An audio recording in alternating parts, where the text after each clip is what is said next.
Halos magtriple na ang laki ng ulo ng isang lalaki sa Cavite. Ang masakit, hindi niya magawang mapaospital ang kanyang sarili.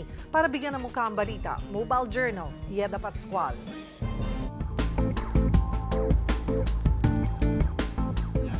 Sa hindi malamang dahilan, biglang lumobo ang muka ng isang binata sa Dasmariñas, Cavite.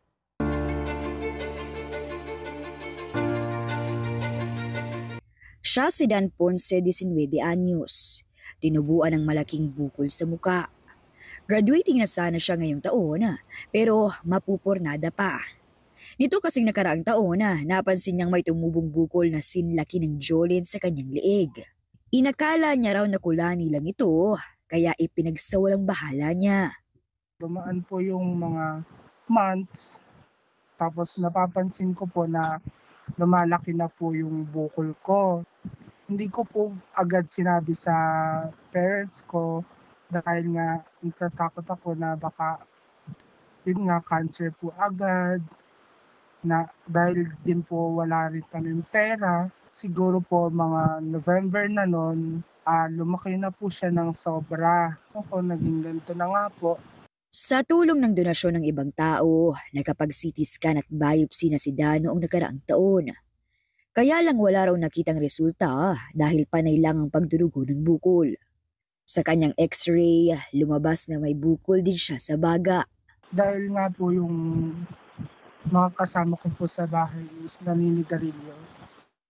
Naging second hand smoker po. Pwede din, ayun daw po yung pwedeng possible. Yung mama ko din po kasi nagkaroon siya ng cancer. Nagkaroon siyang colon cancer. Namatay sa cancer ang ina ni Dan noong 2022.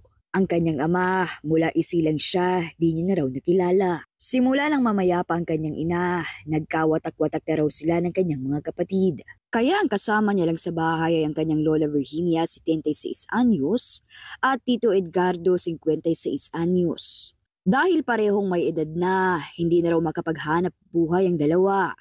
Kaya heto ang hiling ni Dan. Ako po ay nananawagan sa aking mga kapatid na sana po ay dalawin man lang po ako, sa pamamagitan lang po nun ay makapagbibigay po ng lakas sa akin. Sana din po ay makapagsama-sama nga po uli kami. Kailangan ulit sumailalim sa biopsy ni Dan para matukoy kung ano nga ba ang kanyang sakit. Sana po ay bigyan niyo po ako ng tulong para pinansyal para po sa gamutan na gagawin sa akin. Maliit man po yun ay malaking tulong na po para sa amin na mahirap po. Sana po ipuin ng Diyos ang inyong mga puso po upang tulungan po ako. Ako po si Mobile Journal Yeda Pascual na nagpapaalala na ang bawat may karamdaman ay kailangan din ng kalinga.